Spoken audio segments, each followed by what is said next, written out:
The sun was beginning to dip below the horizon, casting a warm golden hue across the highway as Jack Thomas drove his sleek, silver Jaguar down the open road.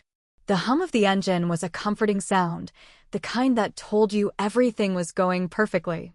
Jack had earned everything he had, from the massive mansion in the hills to the millions in the bank, and of course, his prized car, a symbol of his success. But that evening, something unexpected happened.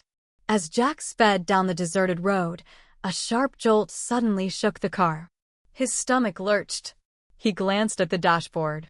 The engine light blinked ominously, and the car began to sputter. Within seconds, the smooth, rhythmic hum of the engine faltered, and with a final sputter, the Jaguar coasted to a slow, lifeless stop. Unbelievable, Jack muttered under his breath, hands gripping the steering wheel. He pressed the gas pedal, then the brake, but nothing happened. The car was dead. He leaned back in his seat, his mind racing. There was no way this was happening.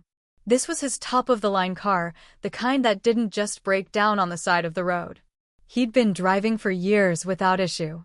He glanced around. He was miles from the nearest town, and there was no sign of life for miles. A knot formed in his stomach. He was stranded. No service on his phone, no one nearby, and no way to fix it. Jack's business acumen, his wealth, his connections, none of it mattered now. This was a problem that even money couldn't fix, and it was more than just an inconvenience. It was an insult to everything he'd worked for. The reality hit him like a brick. What was he supposed to do now? Call for a tow truck? But how? The nearest town was far off, and the car wouldn't even start. Frustrated, he got out of the car, slamming the door behind him. He surveyed the stretch of barren road. Not a soul in sight. His pride felt wounded. This wasn't how things were supposed to go. He was Jack Thomas, a millionaire, a man who made things happen. Yet, here he was powerless. Great, he muttered to himself, kicking a loose stone across the pavement. And then he saw her. She appeared out of nowhere, walking along the roadside, her small frame silhouetted by the dying light of day.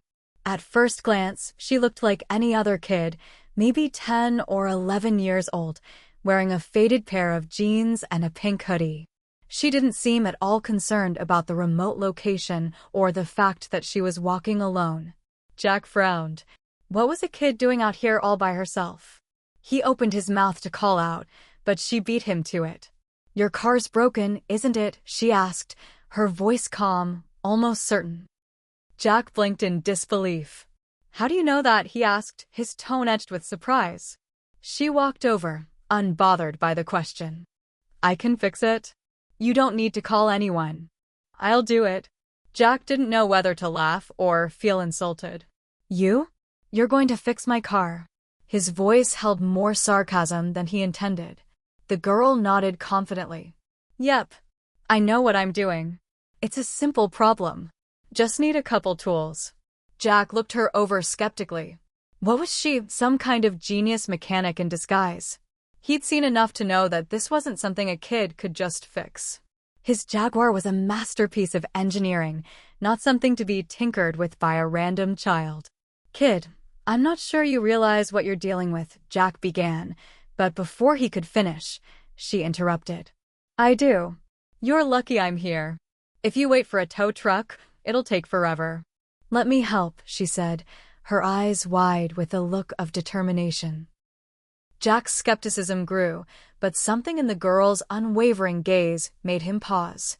He was exhausted, and the thought of waiting for a tow truck in the middle of nowhere was not appealing. The decision to let her try wasn't about trusting her. It was more about not having any other option. Besides, it wasn't like he had much to lose. "All right, kid. Go ahead," Jack said, stepping aside. "But I'm not holding my breath." The girl smiled, and Jack was taken aback by how calm she was, how calm everyone seemed to be, except for him. While Jack fidgeted, impatient and unsure, the girl opened the hood of the car with ease, as if she had done it 1,000 times before. She surveyed the engine with a knowing gaze, muttering to herself as her hands moved with surprising precision. She pulled out a small toolkit from a bag that had been slung across her shoulder. Jack, watching from the side, could only shake his head in disbelief. This was crazy. What kind of child carried around tools like that? What kind of child knew how to fix a car? Minutes passed, and Jack's initial disbelief shifted into curiosity. The girl moved with ease, her hands deftly working through the engine with a focus Jack couldn't quite comprehend. She didn't hesitate, didn't second-guess herself. It was as if she was born for this, as if this kind of thing was second nature to her. Jack was no mechanic, but he knew enough to recognize when something was going well. He kept his distance, not wanting to make her feel like he was doubting her, but part of him still couldn't believe it. Finally, after what seemed like no time at all, the girl closed the hood and gave Jack a small, triumphant smile. "Try it now," she said, wiping her hands on her jeans. Jack hesitated for a moment before sliding into the driver's seat and turning the ignition. To his utter shock, the engine roared to life without so much as a hiccup. The car was fixed. And not just patched together, fixed. Jack sat there, stunned, staring at the dashboard in disbelief. This kid had just done what he, a millionaire businessman, had no clue how to do. For the first time since he got stranded, Jack felt a strange mixture of awe and confusion. How? Why? And what was he supposed to make of all this? He turned back to the girl, but before he could speak, something caught his eye, a glimmer on her left hand. It was a ring, a large, stunning diamond, unlike anything he'd seen on anyone his entire life. It sparkled brightly in the fading sunlight. It wasn't just a ring, it was a huge diamond. Jack's mouth went dry. He had no idea what to make of the situation, but something about this girl, her calm demeanor, her unexpected talent, and now this extravagant ring, something didn't add up. "Wait a second," he said, his voice slower than usual. "Where did you get that ring?" The girl, almost as if she hadn't heard the question, simply smiled, wiped a few stray strands of hair from her face, and walked away. "Thank you," Jack stammered, but she was already heading down the road, her small figure growing smaller with every step.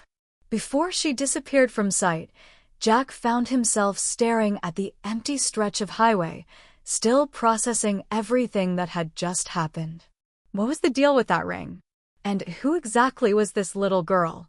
Hit subscribe and leave a comment with where you're watching from. This story might just spark a new beginning. What's one thing that always pushes you forward, even when things get tough? Jack Thomas had always been the kind of man who thrived on control. Every aspect of his life, from his business empire to his personal schedule, was meticulously planned and organized. Success wasn't just a goal for him, it was an expectation. He didn't leave things to chance. Money, power, and influence were the tools that had shaped his life, and they had served him well. Or at least, they had up until now. Born into a modest family in suburban Ohio, Jack's early years were a far cry from the lavish life he lived today. His father, a stern, distant man, had worked long hours as a lawyer. He provided for the family, but the emotional distance between them was palpable. Jack had never really felt like he measured up to his father's high standards, but he was determined to prove that he could. He worked hard in school, did everything he could to make a name for himself, and eventually built his own company from the ground up. By the time Jack was in his early 30s, his small startup had exploded into a multi-million-dollar tech company. The work was grueling, the hours long, but he pushed through, driven by a singular focus: success. His personal life, on the other hand, wasn't quite as easy to manage. Jack had married young, a whirlwind romance that seemed like it would last forever. But the pressures of his career soon took a toll. The marriage fell apart when his wife, Emily, couldn't handle his constant absence and emotional distance. They divorced amicably, but the split left a permanent mark on Jack's heart. His relationship with his daughter, Sophie, had never fully recovered either. She was just a little girl when he and Emily split, and the years that followed had been strained. Jack tried, in his own way, to be a father. He sent money, attended her school events when he could, but the bond between them was weak. His work always came first, and Sophie had learned to rely on herself. Jack often thought that if he could just make more money, buy her something bigger, better, maybe he could make up for the time he had lost. But deep down, he knew that wasn't the answer. On paper, Jack's life was a success story. He had the mansion, the cars, the private jets, and all the trappings of wealth and power. But in his heart, he knew something was missing.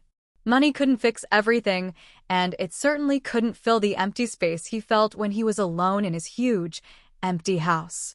Despite all the accolades and the success, Jack felt as though he was missing the one thing that truly mattered: love and connection.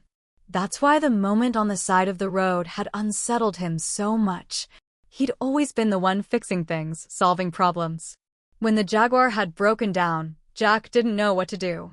The fact that a child had come along and fixed his car without hesitation had thrown him off balance in a way that was hard to explain. It wasn't just the mechanical fix. It was the fact that, in that moment, he felt completely powerless. Jack sat in his car, still parked on the side of the highway, staring at the spot where the little girl had disappeared into the distance. The weight of his thoughts settled heavily on his chest. The ring on her finger had caught his attention, and he couldn't shake the feeling that there was more to her than met the eye. Was she really just a normal kid? Or was there something deeper, something more significant about her? The kind of child who could fix a high-end luxury car with ease had to come from somewhere, right? His curiosity gnawed at him, and he found himself wondering why a girl like that was out there alone, fixing his car in the first place. Was she a prodigy? A child genius who had learned mechanics early on? Or was there something even more unusual about her? As Jack pondered these questions, his mind inevitably turned to his own life. He couldn't help but compare the situation to his own relationship with his daughter. Sophie was smart, capable, and independent, just like that girl. But the distance between them was growing every day, and Jack knew it was his fault. He had spent so many years focused on building his empire, on achieving success, that he hadn't stopped to think about what his daughter needed from him. He sighed heavily and adjusted the rearview mirror, his reflection staring back at him with an unreadable expression. He didn't know what the future held, but he did know one thing: he couldn't continue living the way he had been. He needed to find a way to reconnect with Sophie, to bridge the gap that had formed between them. Maybe it was time to stop using money to solve every problem. Maybe it was time to learn how to truly fix things, how to fix the relationship he had neglected for so long. With a deep breath, Jack started the engine again and slowly pulled back onto the highway. The luxury of his car felt less important now. For the first time in years, he wasn't thinking about business deals or the next big opportunity. His thoughts were on Sophie, on the love he had failed to give her, and on how he could change that. He didn't have all the answers, but the brief encounter with the little girl had given him something to think about, something to reconsider. As he drove down the road, Jack couldn't help but think about that ring again. The girl's presence had been so fleeting, so strange, but something about her had stuck with him. Maybe, just maybe, there was more to the story than he realized. For now, he would focus on his daughter. But he couldn't shake the feeling that there was something important he was missing, something connected to that little girl. The days that followed were a blur for Jack. His mind kept returning to the mysterious girl who had appeared out of nowhere, fixing his car like it was second nature. Despite his best efforts to focus on work, her calm demeanor, her quiet confidence, and that massive diamond ring on her finger kept resurfacing in his thoughts. He couldn't shake the feeling that there was something he was missing, something important that was tied to her. Jack tried to put it out of his mind, but the nagging thought lingered. What had started as a strange encounter was slowly turning into an obsession. But there were other things he had to deal with. Work was piling up, his company was facing an uncertain future in the tech market, and Sophie, his daughter, was becoming more and more distant. She had just graduated from high school and was preparing to head off to college, but their relationship had never felt more strained. Sophie had always been the independent type, but Jack had always assumed that once she was older, they would find a way to connect. Maybe they'd take a trip together or have a long overdue heart-to-heart conversation. But that didn't happen. Sophie was busy with friends, her studies, and her new life beyond the bubble Jack had kept her in. They barely spoke anymore. It was as if he was invisible to her. He had tried calling her several times in the past week, but she never picked up, and when she did, their conversations felt awkward and distant. It was late one evening when Jack decided to take matters into his own hands. He hadn't seen Sophie in person in almost a week, and the guilt gnawed at him. He needed to fix this, needed to fix her. After all, fixing things was his specialty, wasn't it? He could throw money at any problem, but this was different. He knew he couldn't buy Sophie's love, and he couldn't fix their relationship by throwing lavish gifts at her. She needed something more, something he hadn't been able to give her all these years. With a heavy sigh, Jack pulled out his phone and dialed Sophie's number once more. This time, she picked up after a few rings. "Dad," she answered, her voice flat and tired. "Sophie, I'm glad you picked up. Listen, I was thinking we could have dinner together this weekend. Just you and me. Catch up. Maybe talk about the future. How does that sound?" There was a long pause on the other end of the line before Sophie finally responded, "I don't know, Dad. I've got a lot going on with school and stuff. I'm really busy." Jack's heart sank. He could hear the hesitation in her voice, the reluctance. They had been through this before. She was always too busy for him, always with a new excuse, always avoiding anything that resembled genuine connection. "I understand you're busy, but I'm asking for one night," Jack pressed, his voice softer now. "I miss you, Sophie. We haven't had a real conversation in months." Another pause. "I'll think about it, okay?" "I can't promise anything." Jack's grip tightened on his phone.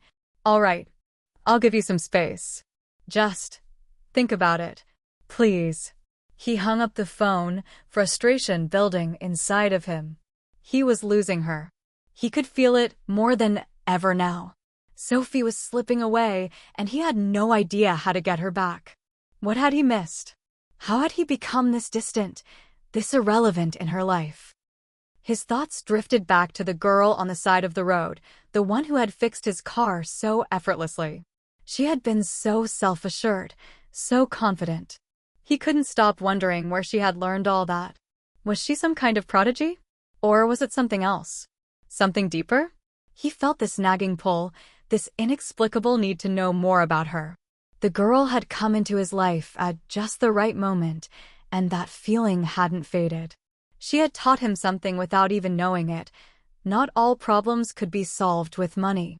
There were things in life that required real effort, things that required genuine connection and time, things that couldn't be fixed by throwing resources at them. Maybe he'd been going about everything all wrong. Maybe it wasn't about controlling everything. Maybe it was about allowing things to happen, being present, and learning how to truly connect. Jack's mind swirled with conflicting thoughts. He had tried to be a good father, but in hindsight, it felt like he had failed. He was starting to realize that the very thing he had built his empire on, his obsession with control, had led him to isolate himself from everyone he loved. Work, money, power, they had been his focus for so long that he had lost sight of what really mattered. Suddenly, an idea struck him. He wasn't just going to sit around and wait for Sophie to come around.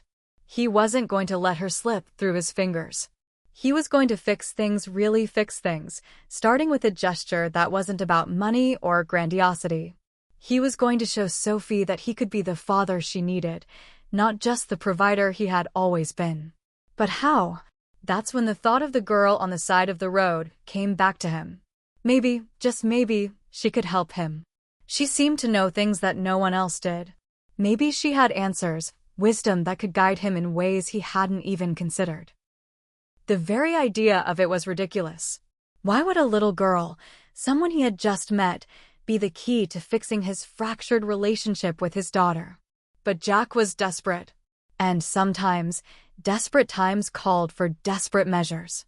The next morning, Jack went back to the spot where his car had broken down. He had to know more. Was this all just a strange coincidence? Or was there more to this mysterious girl than he could possibly understand? And more importantly, could she somehow help him fix the one thing he couldn't, his relationship with Sophie? As he pulled up to the empty stretch of highway, his heart began to race. His mind was clouded with doubt, but he pushed it aside. He wasn't going to wait anymore. He needed to find answers. He needed to find her. Jack returned to the side of the highway the next morning, the air still heavy with the scent of fresh rain. He wasn't entirely sure what he was looking for, but something inside him told him he had to be there. His heart was pounding in his chest as he slowly drove past the stretch of road where the mysterious girl had appeared, his eyes scanning the area. He had no real plan, just a gut feeling that led him here. He parked his car on the shoulder and got out, pacing slowly along the road, wondering if she'd show up again. The quiet stretch of highway seemed almost eerie in the morning light. No cars were passing by, and the only sound was the wind rustling through the tall grass. He had no idea what he expected to find. Maybe she'd be here, fixing someone else's car, or maybe she would simply have vanished. But there was an undeniable pull, something inside him urging him to keep searching. He stood there for what felt like an eternity, his thoughts spiraling. What was he doing? Was he really about to chase down a girl, a stranger, just to understand the odd feeling she had left behind? He had never done anything like this before. He was used to controlling every aspect of his life. But now it seemed like he had lost control entirely. He couldn't even manage his own relationship with his daughter. This girl, this mysterious child, was the only person who had sparked something in him that made him want to change. He had to know more. Just as he was about to get back into his car and admit defeat, he heard a rustling sound from the nearby trees. His heart skipped a beat. Slowly, he turned his head. And there she was, the girl from the side of the road. She was standing there, not far from him, her hands tucked into her pockets, looking as calm and collected as before. She didn't seem surprised to see him. In fact, she looked almost expectant. "Hi," Jack said, his voice uncharacteristically hesitant. "I didn't expect to see you again." The girl shrugged slightly, her lips curving into a small, knowing smile. People sometimes end up where they're supposed to be. Jack was taken aback. There was a depth to her words that seemed far beyond her years. She didn't just fix cars. She had an aura about her, a calm, almost wise energy that felt unnerving. He had no idea how to proceed, but he was certain that whatever this girl had to say, it could somehow help him. "I'm sorry, but I don't even know your name," Jack continued, trying to regain some semblance of control. I'm Jack Thomas. The guy whose car you fixed a couple of days ago." She nodded. "I know." Jack couldn't help but notice the way she spoke, like she already knew more about him than he had told her. A part of him wanted to turn around and walk away, but something kept him rooted to the spot. "I've been thinking about that," Jack said, the words spilling out before he could stop them. "About what you did. You fixed my car, and I don't even know how you did it. I've got everything in my life figured out, except for my daughter. I'm trying to figure out what I'm doing wrong. You seem to know something. About fixing things. About people. Can you help me?" The girl's expression softened, and for the briefest moment, Jack thought he saw a flicker of something, empathy, maybe?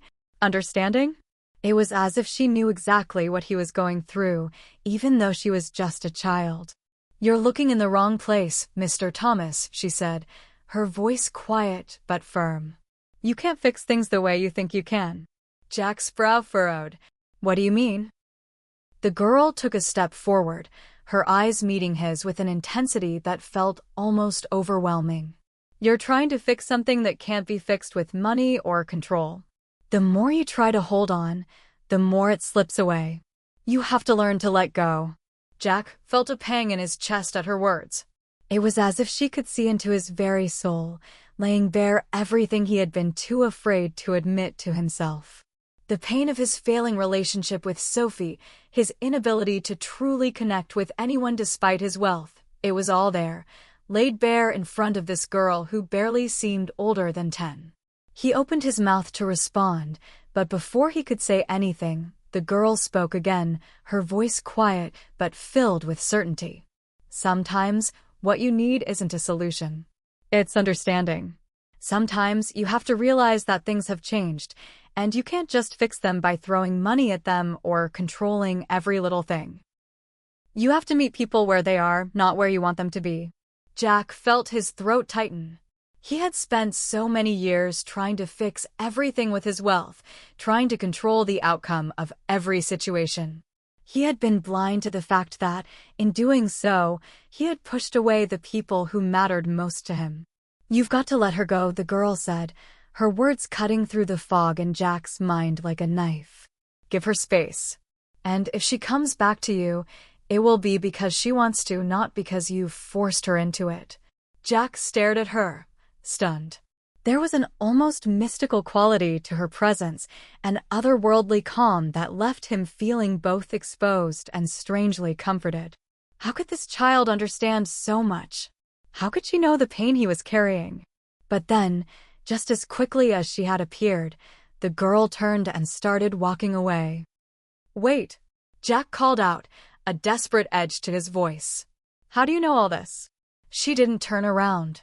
Instead, she just raised her hand in a small, dismissive wave. "You'll figure it out." And with that, she was gone, disappearing into the woods as if she had never been there at all. Jack stood there in stunned silence, the words she had spoken echoing in his mind. His entire world had been built on control, on being the one who fixed everything. But in that moment, something shifted. The girl had shown him something he hadn't even realized he needed, the power of letting go. He slowly got into his car and started the engine, his mind racing. The girl had given him a glimpse of the truth, something he had been too afraid to face. Now he had to figure out what to do with it. The road ahead seemed uncertain, but Jack knew one thing for sure: his journey was just beginning. The days following his encounter with the mysterious girl were a blur of confusion and clarity, guilt and release. Jack's life, which had once been neatly arranged in an orderly structure of business meetings, deadlines, and financial strategies, now seemed far less certain. The girl's words had hit him harder than he had ever anticipated. He had built his entire identity on his ability to control, to fix, to solve. But now, in the wake of that fleeting meeting, he realized he had been fixing the wrong things all along. He had tried to reach out to Sophie again, but her resistance was palpable. She had stopped returning his calls and texts. When they did speak, her voice was distant, a wall he couldn't break through. She was slipping further and further away, and Jack didn't know what to do. The weight of his failures, both in his career and as a father, began to sink in. His once thriving company was struggling in the tech world, and his relationship with Sophie had fallen apart despite his every attempt to salvage it. He was at a breaking point, drowning in guilt, frustration, and an overwhelming sense of helplessness. It was late one evening when Jack received an unexpected call from his assistant, Anna. Her voice was urgent, yet tinged with hesitation. "Jack, I have some bad news," Anna said, and Jack's heart dropped. "What is it?" Jack asked, already fearing the worst. His mind raced. Another failed deal? A disaster at the company? "There's been an accident," Anna continued. "It's Sophie. She's in the hospital." Jack felt his stomach churn as the world around him seemed to stop. His legs felt like jelly as he collapsed into the nearest chair, his breath catching in his throat. "What happened?" he demanded, his voice hoarse. "She was in a car accident on her way back from a friend's house." "It's bad, Jack. The doctors, they don't know how serious it is yet, but you need to get here." The words didn't seem to register. He couldn't comprehend them, couldn't process the weight of the situation. His daughter, his precious Sophie, was hurt, and he hadn't been there for her. He hadn't been there when she needed him. He had been too focused on fixing everything else in his life, too caught up in his own problems, that he had let his relationship with her fall apart. His mind raced, his thoughts spiraling into panic. He grabbed his keys, nearly stumbling as he ran to his car. The drive to the hospital was a blur. His mind was consumed with fear of losing her, fear of never having a chance to make things right. Every turn of the wheel felt like a desperate plea to rewrite the last few months, to undo the damage he had caused. When Jack finally arrived at the hospital, the sterile, cold air hit him like a slap. The fluorescent lights above flickered as he rushed through the corridors, his heart pounding in his chest. He barely registered the nurses and doctors around him as he approached the waiting area, his mind fixated on the fact that Sophie was lying in a hospital bed, fighting for her life. Anna met him in the waiting room, her face pale and drawn. She placed a hand on his shoulder, her touch gentle but firm. "They're doing everything they can, Jack. But they're not sure how long she's going to make it." Jack didn't know how to respond. The words were suffocating. His entire world felt like it was crumbling around him, and all he could think about was how much he had failed her. He was allowed to see Sophie shortly after. The sight of her lying unconscious in that sterile bed, hooked up to machines that beeped rhythmically, nearly shattered him. Her face was pale, and the once vibrant girl he had known seemed so fragile, so vulnerable. Jack took her hand in his, feeling the coldness of her skin, the thinness of her pulse.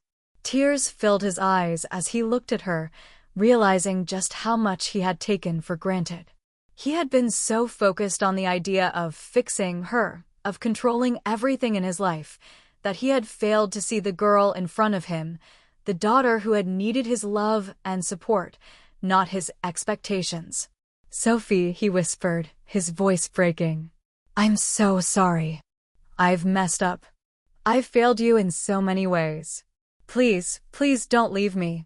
A single tear slipped down Jack's cheek, and he wiped it away quickly, afraid of showing any weakness in front of the doctors.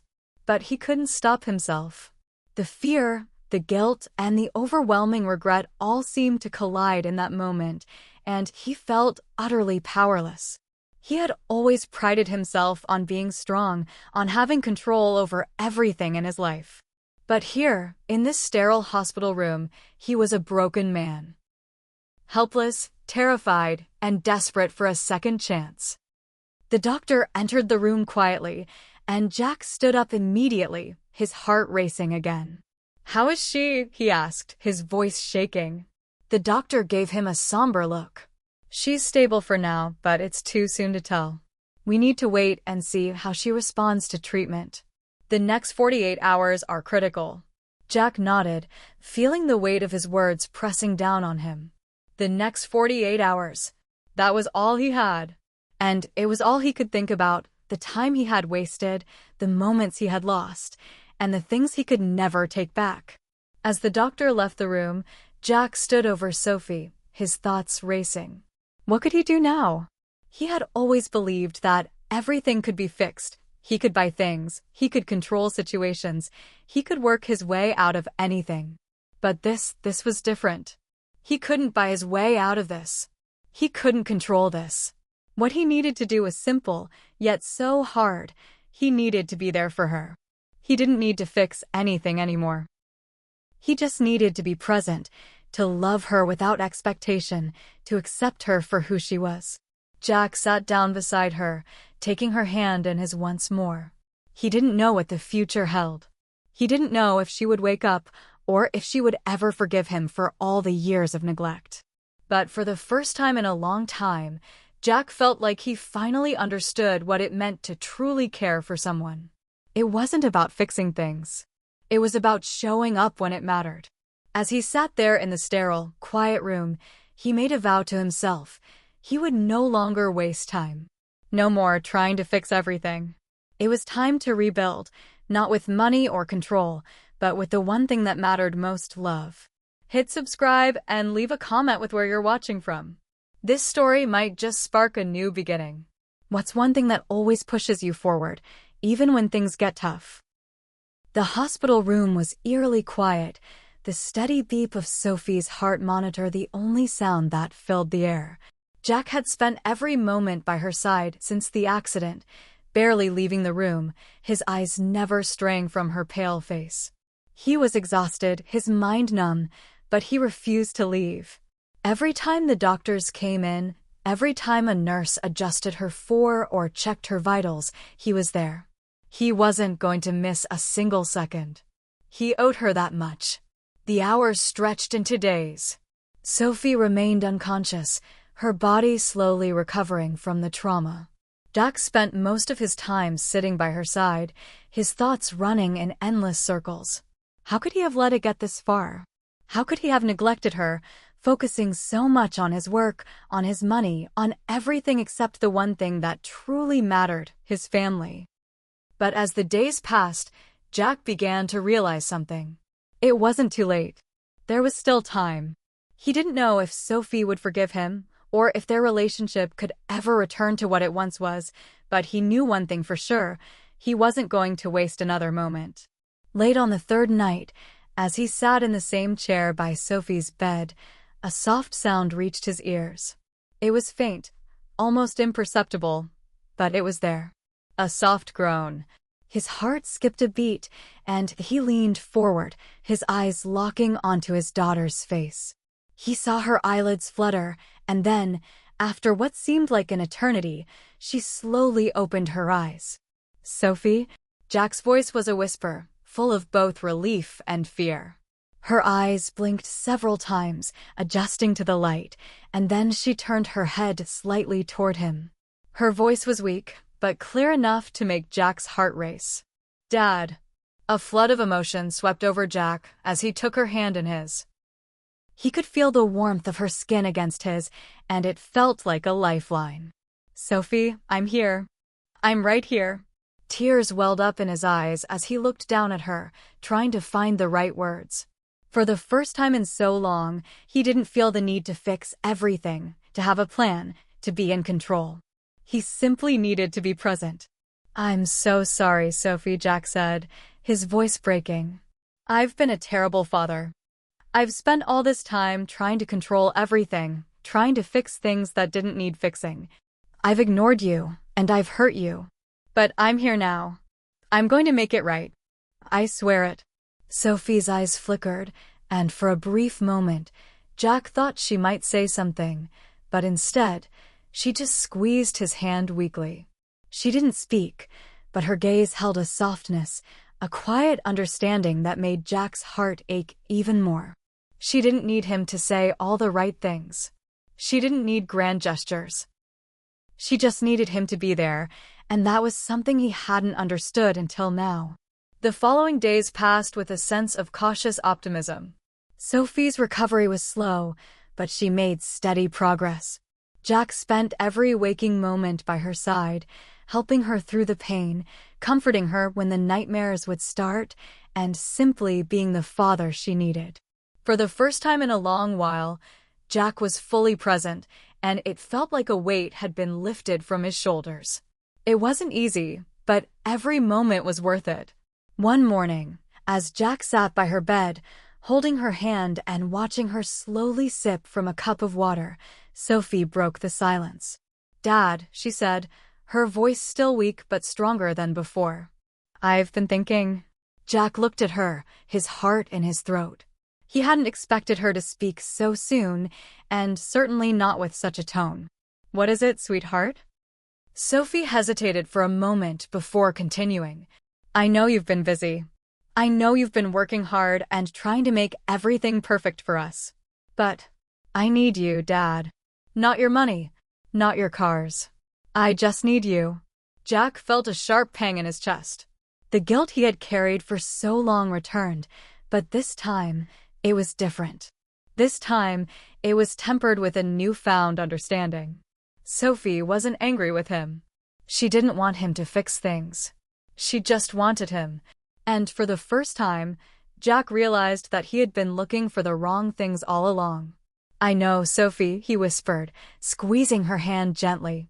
"I'm so sorry I didn't see that sooner. I thought I could buy my way out of everything, fix everything with work and money. But none of that matters without you. I'll be here every day. I'm going to be the dad you deserve. I promise." Sophie smiled weakly, the faintest spark of hope in her eyes. "I know, Dad. I know." The next few weeks were filled with slow but steady progress. Sophie's recovery was nothing short of miraculous, and Jack couldn't help but feel a sense of relief with every small step forward. But more than that, he felt a deep sense of gratitude. He had been given a second chance. A chance to fix what he had broken, to rebuild the relationship with his daughter that he had almost lost forever. But it wasn't just Sophie who was healing. Jack was too. He had started to look at his life with fresh eyes. He had spent so much time chasing success, chasing control, that he had forgotten what truly mattered. And now, standing beside Sophie's bed, watching her take slow, steady breaths, Jack understood. It wasn't about wealth or power. It was about connection. It was about love. It was about being there when it mattered most. As Sophie's recovery continued, Jack found himself reevaluating his priorities. He scaled back on work, delegated more responsibilities, and started spending more time with Sophie, doing the little things that made her smile, things he had once taken for granted. And one evening, as they sat on the porch of their home, watching the sunset, Sophie turned to him, her face full of quiet contentment. "I'm glad you're here, Dad," she said softly. Jack smiled, his heart full. "I'm glad I'm here, too, sweetheart." They sat together in silence, the fading light of the day painting the sky with warm hues.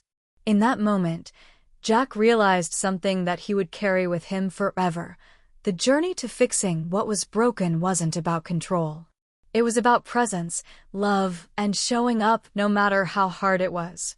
And for the first time in his life, Jack knew he was exactly where he needed to be. A few months had passed since Sophie's accident, and life was slowly starting to return to a sense of normalcy. Jack had managed to scale back his workload and refocus on what truly mattered, being present for Sophie, rebuilding their relationship, and learning to find joy in the little moments. His company was recovering too, but it wasn't the same drive for success that once consumed him. It was a more balanced approach, one where he felt connected to his team and his purpose. One bright Saturday afternoon, Jack and Sophie were out at a local farmer's market, enjoying the sunshine. They had taken to spending weekends together, bonding over everything from hiking to cooking to simply taking walks through their neighborhood. It was a stark contrast to the life Jack had lived just a few months earlier, filled with meetings, emails, and endless distractions. But now his weekends were precious, dedicated to making memories with Sophie that he would never take for granted again. As they wandered through the market, Sophie's eyes lit up as she spotted a booth selling handcrafted jewelry. She tugged on Jack's sleeve excitedly, dragging him toward the display. The booth was filled with sparkling necklaces, rings, and bracelets, each one unique and intricate in its design. "Look at this one, Dad," Sophie said, her voice filled with wonder as she pointed to a delicate silver ring with a small, vibrant blue sapphire set in the center. Jack smiled, happy to see his daughter so excited. "It's beautiful. You should get it." Sophie hesitated, glancing at the price tag. "It's a bit expensive," she murmured, a slight blush coloring her cheeks. "I don't know if I can." Jack placed a hand on her shoulder, leaning down to meet her eyes. "Don't worry about the price, sweetheart. If you like it, you should have it." Sophie smiled, clearly appreciative of the gesture. After some consideration, she finally nodded. "Okay, I'll get it. But only if we can do something special this weekend. Just the two of us." Jack agreed with a grin, pleased that they were starting to create these small but meaningful rituals again. He had missed out on so many of them before, but now nothing was more important than spending time with his daughter. As Sophie paid for the ring, Jack wandered around the market, his eyes scanning the various vendors. Something caught his attention in the distance, an older man with a sign that read, "Vintage cars for sale." Curious, Jack made his way over to the booth. The man was standing beside an old, well-kept classic car, a 1967 Mustang, its chrome gleaming in the sunlight. Jack couldn't help but admire the craftsmanship. The car looked like it had been restored to perfection, a beauty from another era. "Beautiful car, isn't it?" the man said, noticing Jack's interest. Jack nodded, running a hand over the smooth surface. "It's incredible. I've always wanted one like this." The man smiled. "Well, you're in luck. I'm selling it. Been in my family for years, but I think it's time for someone else to appreciate it." Jack felt a strange pull toward the car, a nostalgic longing for something he had never fully experienced. He'd always been more of a practical man. He'd bought fast cars, expensive cars, but there was something about the Mustang that spoke to him, a connection he couldn't quite explain. He turned to the man. "How much are you asking for it?" The man leaned in, lowering his voice as though sharing a secret. "I'll give you a good deal. $40,000. Jack raised an eyebrow. The price wasn't unreasonable by any means. It was a fair price for a classic car of that caliber. But something about it felt like more than just an impulse buy. It felt like an opportunity to recapture a piece of himself he had long neglected. As Jack considered the purchase, his phone buzzed in his pocket. He pulled it out and glanced at the screen. It was an email from his assistant Anna. It was short and to the point, but it struck Jack like a bolt of lightning. Subject: Urgent. Financial review needed. Jack frowned and opened the email. It outlined a troubling financial report for his company. Revenues were down, key projects had stalled, and there were concerns from investors about the future. It wasn't catastrophic, but it was significant enough to warrant immediate attention. Jack's heart sank. He had been so focused on rebuilding his relationship with Sophie, so consumed by the joy of having her back in his life, that he had let the business side of things slip. This wasn't a catastrophe, but it was a sign that he had neglected his duties as CEO.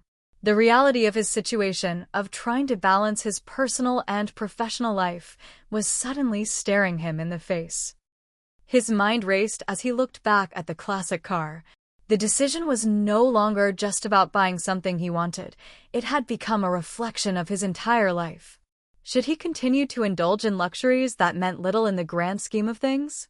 Or should he focus his energy and resources back into his business and family, the things that truly mattered? He stood there, conflicted, his thoughts swirling. Sophie appeared by his side, her new ring in hand. She was smiling, but when she saw the tension in his face, her expression softened. "Is everything okay, Dad?" she asked. Jack took a deep breath and looked at her, the weight of the moment settling over him. He had learned so much in the past few months about love, about priorities, about what truly mattered.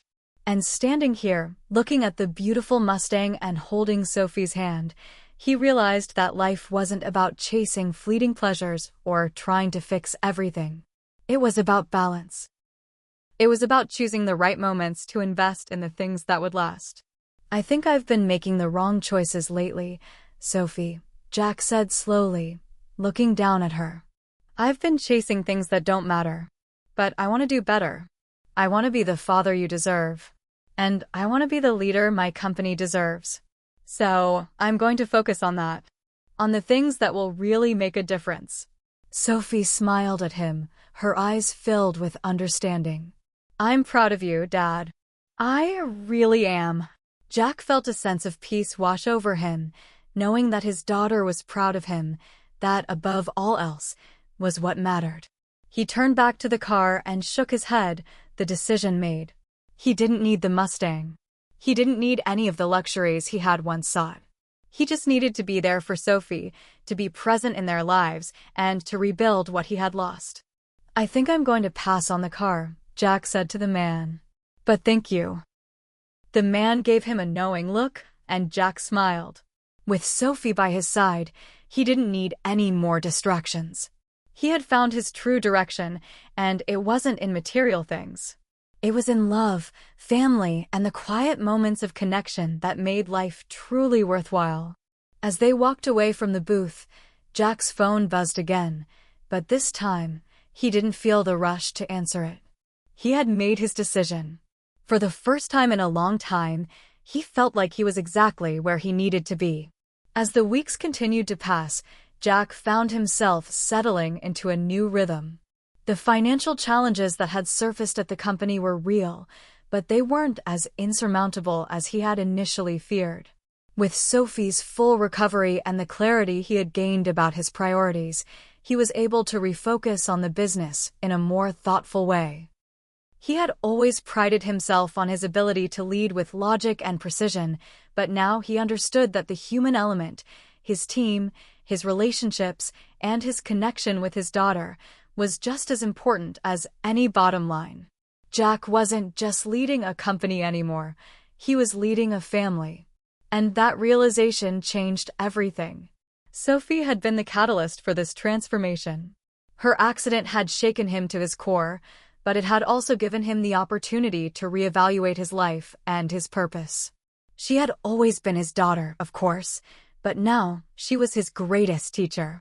Through her resilience, her kindness, and her ability to forgive, Sophie had taught Jack a powerful lesson: that true wealth wasn't found in financial success, but in the relationships and moments that really mattered. It was a Saturday afternoon when Jack received a phone call that would change the course of his next steps. He had just finished a meeting with his board, making some tough but necessary decisions to steer the company in a new direction.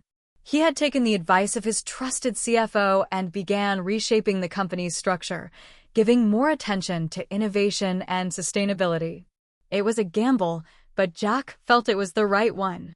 His team was cautiously optimistic, and his heart told him it was the best move for everyone involved.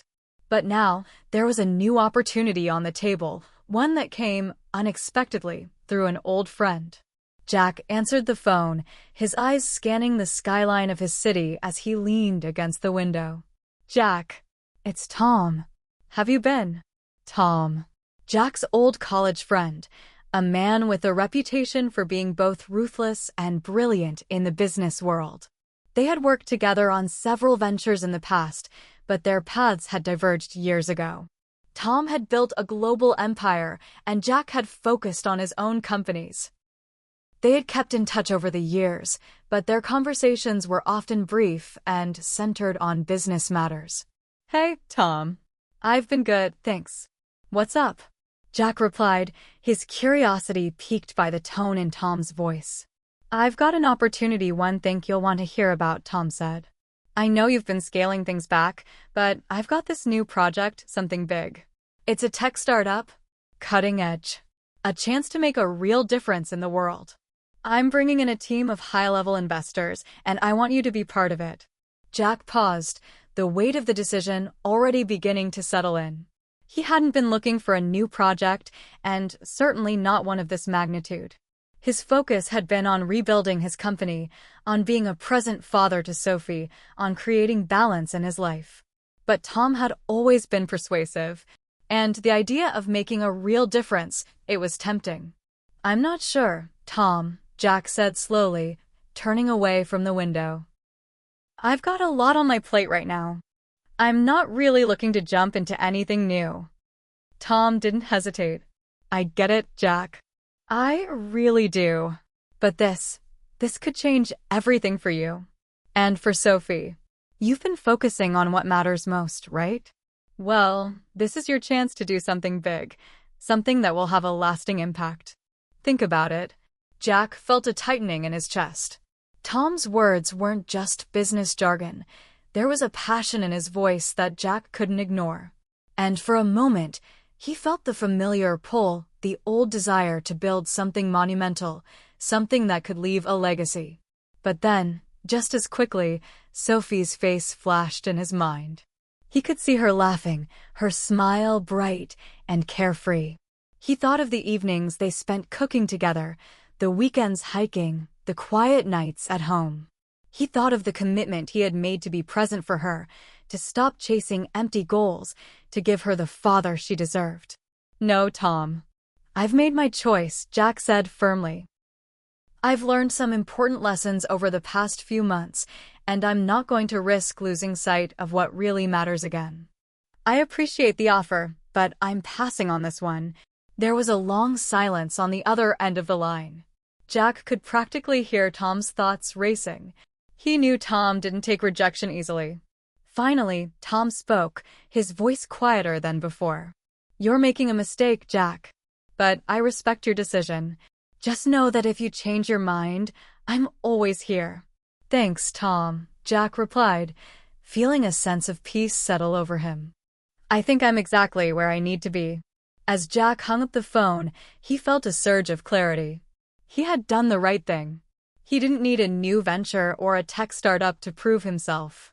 He had already made a difference in Sophie's life by simply being there for her, by showing up every day. That was the legacy he wanted to leave. Not in the form of a business empire, but in the form of love, understanding, and a commitment to what truly mattered. Later that evening, Jack sat down with Sophie at the kitchen table, both of them enjoying a quiet dinner. He had picked up some of her favorite foods from the market earlier in the day. As they ate, Sophie looked at him, her eyes shining with the same warmth that had always been there, even during the darkest moments.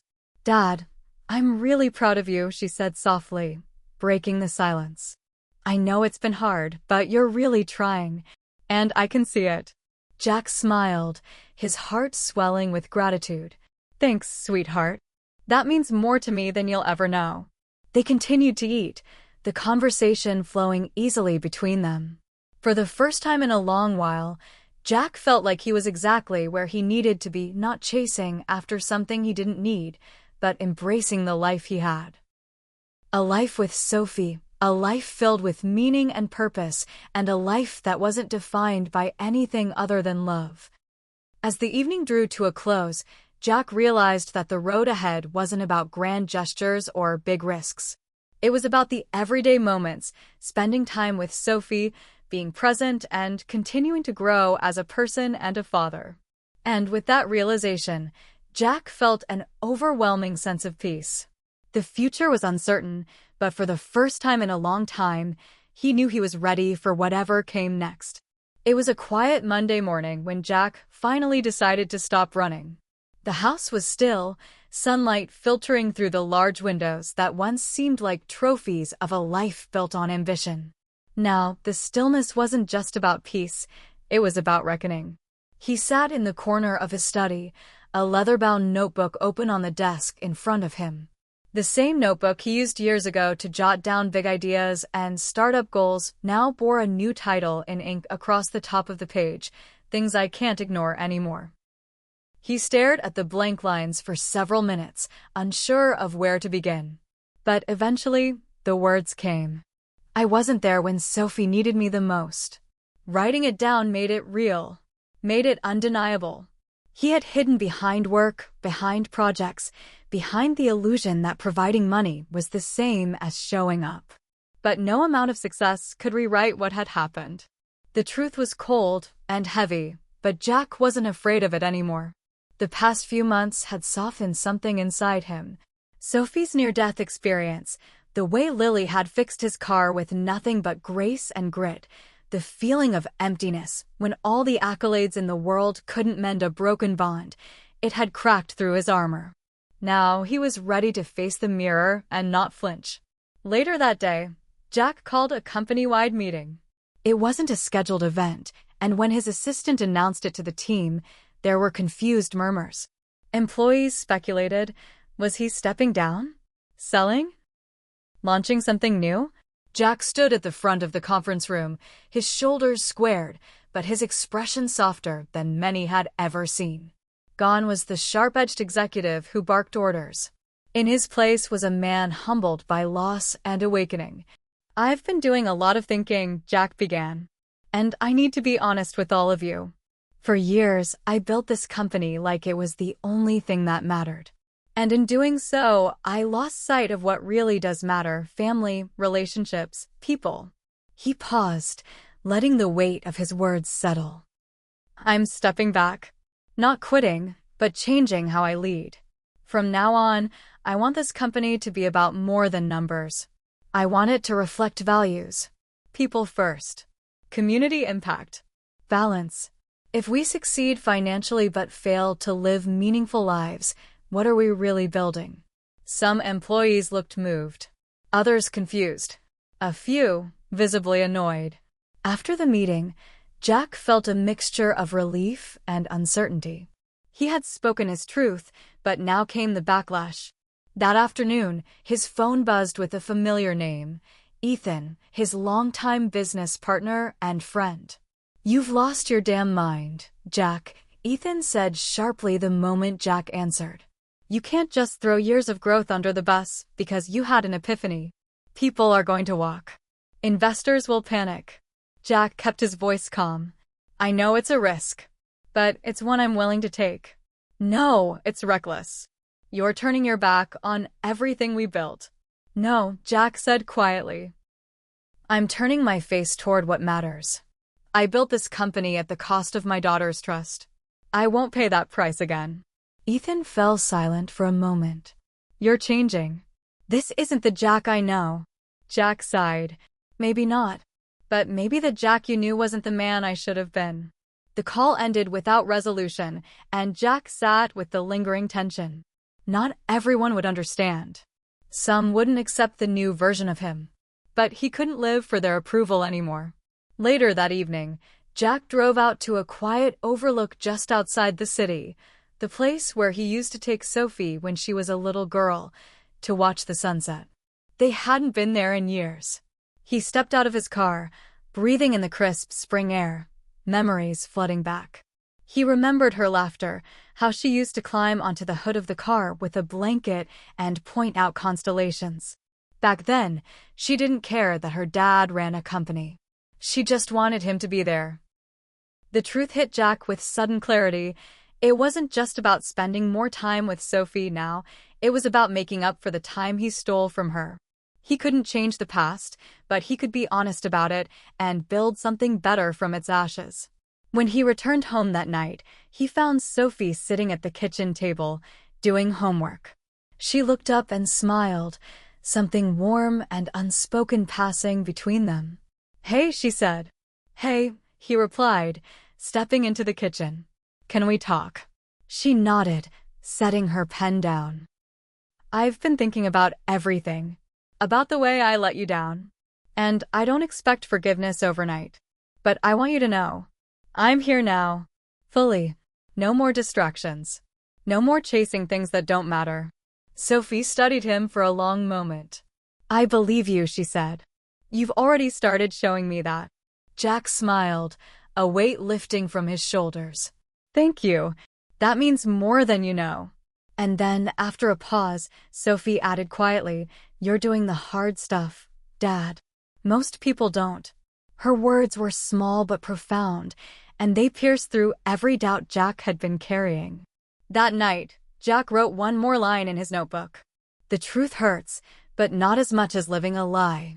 And for the first time in a long while, Jack slept soundly, because he wasn't hiding anymore. The sun was just rising as Jack stood in his driveway, staring at the car. The matte black Ferrari gleamed under the early light, his prized possession. A car that once symbolized everything he thought success was: speed, power, exclusivity. He remembered the day he bought it. He'd closed a multi-million-dollar deal that week and told himself, "You've earned it." But now, as he looked at it, he didn't see achievement. He saw distraction. Distance. A version of himself that had spent too many years racing toward all the wrong things. Jack took a deep breath and ran his hand over the hood. Today it wasn't about power or prestige. Today was about closure. About starting fresh. He drove the Ferrari through winding back roads until he pulled into a familiar neighborhood, the one where it all began. The garage was still there. So was the chalk-drawn hopscotch board on the sidewalk. Lily wasn't outside, but her porch light was on. Jack parked the car, turned off the engine, and for a moment just sat there, hands resting on the wheel, the weight of the gesture sinking in. Then he got out and knocked on her door. A minute passed. Then another. Finally, the door opened. Lily looked surprised, tired, maybe from the early hour, but not unfriendly. She still wore her coveralls, a smudge of grease on one cheek. Her hair was pulled into a loose bun, and her eyes widened slightly when she saw him. "Jack," she said, blinking. "Didn't expect to see you again." "I know," he said. "I didn't expect to come back either. But I'm glad I did." She stepped onto the porch, folding her arms as the cool morning breeze rustled the trees overhead. Jack pointed toward the car. "It's yours." Lily laughed, caught off guard. "Excuse me." "I'm serious," Jack said. "That car, it used to mean everything to me. But it doesn't anymore. You're the reason I started seeing things clearly. You fixed my car without asking for anything. You treated me like a person when I didn't even know who I was. That moment with you and Sophie, it changed my life." Lily softened, the humor fading from her face. "You really mean that?" "I do," Jack nodded. "And I know you have a kid. I know things can't be easy running a shop on your own. I thought, maybe you could use a win. Maybe something nice. It's not charity. It's a thank you." She walked down the steps slowly, approaching the car. Her hand touched the side mirror like she was checking if it was real. "Are you sure?" she asked, looking up at him. Jack smiled. "I've never been more sure of anything." A long pause settled between them. Then, Lily looked at him with something deeper than gratitude in her eyes, respect. "You're not the man who rolled into my driveway that day," she said. "No," Jack replied. "That man was lost." They stood there for a moment, quiet in the rising light, two people who had crossed paths for a reason bigger than either of them had understood at the time. Eventually, Lily broke the silence. "You ever think that maybe this was all supposed to happen? That we meet the right people when we're ready?" "I do now," Jack said. He turned to walk back toward his rental car when Lily called after him. "You want to come in for coffee?" Jack smiled, surprised by the offer, and moved by it. "Sure, I'd like that." Inside her small, lived-in home, Jack saw a wall filled with photos. Her daughter, her parents, friends, life. It wasn't glamorous, but it was full. They talked for over an hour.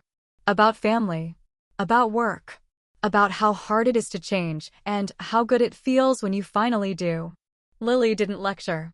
She didn't preach. She just listened and offered quiet encouragement, the same way she had that day in her garage. By the time Jack left, he wasn't just lighter, he was inspired. Lily hadn't just fixed his car. She had fixed something in him. That weekend, Jack and Sophie drove out to the coast. He had promised her a trip they never got around to taking when she was younger. Now, with no looming deadlines or meetings to rush off to, he could finally keep his word. As they sat on the edge of a rocky cliff, watching the waves crash below, Sophie leaned her head against his shoulder. "I'm glad you're different now," she said. Jack looked at her. "Me too." She held out her hand to show him the ring she still wore, the same sapphire one she bought from the market weeks ago. "Funny thing," she said. "This ring reminded me to believe again. Even when everything felt broken." Jack swallowed hard, emotion welling in his chest. "Thank you for giving me a second chance." Sophie smiled. "Everyone deserves one. You just have to be brave enough to take it." And that was it. The Ferrari was gone. The empty penthouse, the meetings, the late nights, they were gone too. In their place? A cup of coffee with Lily. A sunset with Sophie. And a future that was finally about being instead of chasing. Jack had come full circle. And for the first time in his life, he wasn't trying to be a millionaire. He was trying to be a good man. Jack stood in his backyard, barefoot in the grass, watching Sophie chase their golden retriever across the lawn. The evening sun poured gold across the garden, and laughter echoed in the air, soft, real, unfiltered. It was a sound he used to hear only in memories, now present, living and whole. The world had changed, but more importantly, he had. It had been 6 months since the day in Lily's driveway. 6 months since he handed over the keys to the car that once defined him. And not once had he looked back. Now, Jack measured his days not in profits, but in presence. He kept his promise, stepping back from the relentless machine of his business empire. He moved his office into a smaller space, handed off daily operations to a younger leadership team, and began investing time into something he had ignored for years, life beyond work. He volunteered. He cooked. He picked Sophie up from school. He sent handwritten thank you notes to people who'd once been invisible in his success story. And most evenings, he wrote. He called the journal The Fix, a tribute to Lily and the wrench she held like a scepter that rewired the course of his life. In its pages were truths he never would have admitted a year ago, about fear, about failure, about loving too late but not giving up. One entry read, "Sometimes the thing that saves you isn't loud. It doesn't come in a boardroom or in a headline. It's a quiet moment in a garage, a little girl handing you a ring, or a second chance you didn't earn but were lucky enough to receive." One afternoon, he printed out a short version of his story, just a few pages. He gave it to Sophie. "Do you think people would want to read this?" he asked her. She looked at the pages, flipped through them, and then smiled. "Only if you're honest. The kind of honest that makes people uncomfortable, but also gives them hope." Jack nodded. That was the kind of story he wanted to tell. Not the story of a self-made millionaire, but of a remade man. A father. A friend. A man who had lost everything that mattered, and then was brave enough to rebuild, brick by brick. A week later, Jack stood in front of a small group at a local community center. He had been invited to speak, not about tech or finance, but about transformation. The room wasn't filled with CEOs or investors. Just people. People trying to start over. People who needed to believe in redemption. He told them the truth. He told them about the Ferrari. About Lily. About the day he almost lost Sophie. He told them how the ring on her finger, a simple token bought from a dusty roadside booth, had sparked something in him more valuable than any stock he'd ever owned: clarity. The audience was silent at first. Then, as he wrapped up, hands began to rise. Questions, comments, tears. One woman stood up and said, "I think I'm where you used to be. Tired. Disconnected. I don't know how to fix it." Jack looked at her with quiet conviction and replied, "You start with one truth. One apology. One act of love. And then you build from there." Afterward, as people filtered out, an elderly man approached him and said, "It's rare to hear a man admit he was wrong and still stand tall. Most just keep pretending." Jack shook his hand and smiled. "I did that for too long. It nearly cost me everything." Back home, as the evening settled, Sophie handed Jack a cup of tea and curled up beside him on the couch. They watched an old movie, one they used to watch when she was a kid. Halfway through, she turned to him. "You know," she said, "Lily really changed you. But so did you." He turned to her. "What do you mean?" "I mean, she opened the door." "But you had to walk through it." Jack thought about that for a moment. It was true. Lily had sparked something, yes, but he had made the choice to follow through. He had done the work. And he would keep doing it every day for the rest of his life. As the credits rolled on the screen, Jack stared at the words, "The end." He smiled. "Funny," he whispered, "feels more like a beginning." Then he looked into the camera, the one he used for his blog now, where he shared pieces of his story with anyone who might need it. He leaned in and said, "Sometimes we need to lose everything to realize what we've been missing. But it's never too late to change. Not if you're honest. Not if you try. You just have to be brave enough to let go of the things that don't matter and fight for the ones that do." He paused, then asked, "What would you do if everything you thought you knew about success was turned upside down? Would you have the courage to start again?" He smiled, hit record end, and leaned back. The story was over. But the journey? Just beginning. Hit subscribe and leave a comment with where you're watching from. This story might just spark a new beginning. What's one thing that always pushes you forward, even when things get tough?